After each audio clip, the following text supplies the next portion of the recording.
to my YouTube channel. It's me Santosh Kumar. आज पनि फेरि मैले एउटा इन्फर्मेटिभ भिडियो लिएर आएको छु। आज चाहिँ मैले युनाइटेड किङडम युके को अपोइन्टमेन्ट कसरी बुक गर्ने, त्यही पनि नर्विक इन्टरनेसनल हस्पिटलको डेट पाउन कतिको सजिलो छ र यसको बारेमा चाहिँ म तपाईलाई स्टेप बाइ स्टेप्स तपाईलाई इन्फर्मेसन दिन गइरहेको छु। फर्स्टमा चाहिँ हाम्रो नर्विक इन्टरनेसनल हस्पिटलको वेबसाइट खोल्ने www.norwichospital.com। यसरी म खोल्छु यहाँनिर www.norwichospital.com।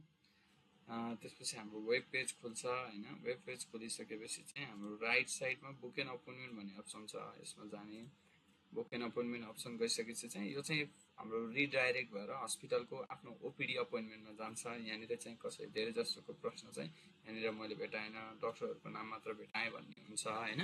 सो राइट साइडमा फेरि पनि राइट साइडमा गइसकेपछि चाहिँ यहाँनिर तपाईहरुले immigration medical examination Australia book गर्नको लागि हो भने, न्युजिल्यान्डको लागि हो भने immigration medical examination New Zealand, immigration medical examination United kingdom लेखिरहेको छ थर्डमा। हामी राइट साइडको थर्डमा गएर त्यहाँ क्लिक गर्छौं। सो सबै इन्फर्मेसनहरु दिइरहेको छ यहाँनिर, सबै इन्फर्मेसन दिएको छ। इन्फर्मेसनहरु एकचोटी राम्रोसँग पढेर यहाँनिर अपोइन्टमेन्ट डेट चुज गर्न भन्छ, डेट चुज गर्ने। जस्तै हामीलाई भोलिको ट्युसडेको लागि 7 तारिक ट्युसडेको यतिवटा अपोइन्टमेन्ट यो टाइम चाहिँ खाली छ। यदि हैन मलाई फ्राइडे चाहियो भने फ्राइडे यति टाइम खाली छ, सन्डे चाहियो भने यो टाइम खाली छ। अनि यहाँनिर हाम्रो चाहिँ अपोइन्टमेन्ट चाहिँ अनलाइनबाटै मात्र बुक गर्नुपर्ने हुन्छ हैन।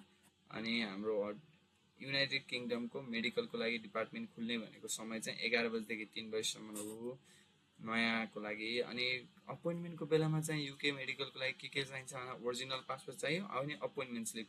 अनि अस्ट्रेलिया जस्तो धेरै चाहिँदैन। यसमा चाहिँ हामीले अपोइन्टमेन्ट स्लिप र ओरिजिनल पासपोर्ट लिएर आइपुग्छ। अनि हाम्रो फी स्ट्रक्चर चाहिँ मेडिकल एक्जामिनेसन को 11 वर्ष भन्दा माथिको हुनुहुन्छ भने 7800 पर्छ। अनि सर्टिफिकेट रि-इन्स्योरेन्सको चाहिँ 1300। यदि 11 वर्ष भन्दा कम उमेरको हुनुहुन्छ भने 5200 पर्छ। अनि हाम्रो चाहिँ यसरी अपोइन्टमेन्ट बुक गर्न सकिन्छ। यहाँनिर book an appointment on Sunday भनेर हुन्छ। अनि हाम्रो खाना खाएर आउँदा हुन्छ। अनि यसको युनाइटेड किङडमको मेडिकलको रिपोर्ट चाहिँ हजुरलाई मेडिकल गरिसकेपछि तुरुन्तै पाउनुहुन्छ।